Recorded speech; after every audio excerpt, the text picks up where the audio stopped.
you're thinking you don't have time to start homeschooling yet, but you see that your kid has some interest, your preschooler has some interest in learning.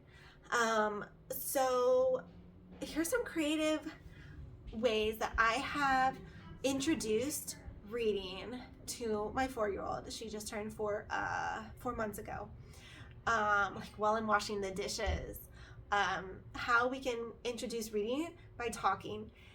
And so it might sound simple, but she has learned a lot from it, because I only started doing this like a month or 2 ago, and I put a word in front of her, and her brain is already thinking, and how like I taught her to think, and so she was able to read the word by sounding out the letter. And I haven't started any program with her yet. Okay, so like say I'm washing dishes and I'll be like,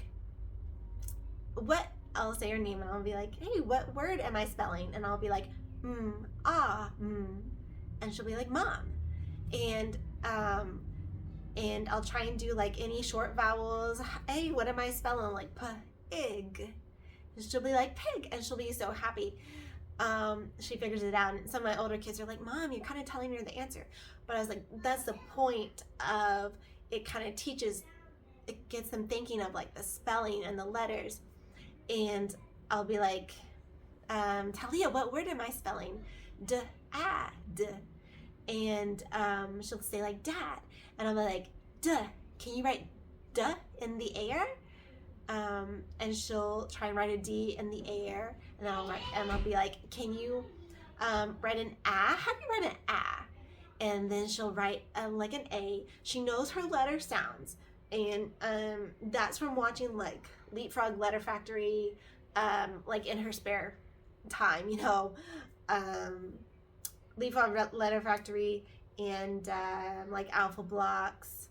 So she knows her letter sounds from just like being around, you know, her siblings, her older siblings, as I should say. So I'll have her write the letters in the air. Sometimes she gets the letters, you know, like wrong or not written right. But it's the idea that's forming of these sounds together make a word.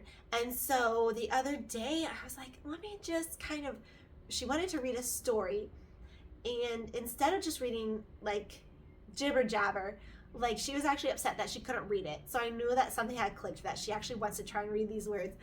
And so like I went to a short vowel word in the book, and I was like, all right, let's try and read this. What sound does this make? And she said the letter. She said the sound of it. I said, what sound does this make? She said the sound of it. And I said, what sound does this make? And she said the sound of it. So I was like, so what does like b-a-t? What word does that spell? And she said bat. And so that was just a simple, easy transition to the reading without me starting a formal curriculum yet. And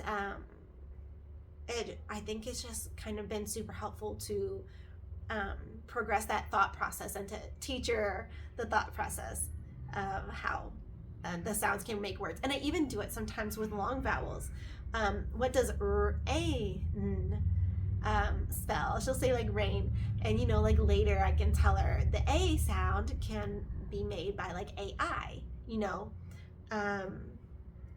things like that. So I do have some more tips on teaching your kids things while you're washing dishes, while you're cooking, because I know that everybody else, I don't know if you have a couple kids, but everyone else is spending 4 hours in the kitchen like me. So we take the opportunity. Sometimes I'll have my older kids like read me a story while I'm cooking.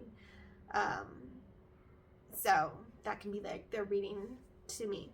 But anyways, I'll share another one later, another video about how I do math facts in a certain way to get them also thinking. Anyways, I hope y'all have a great day.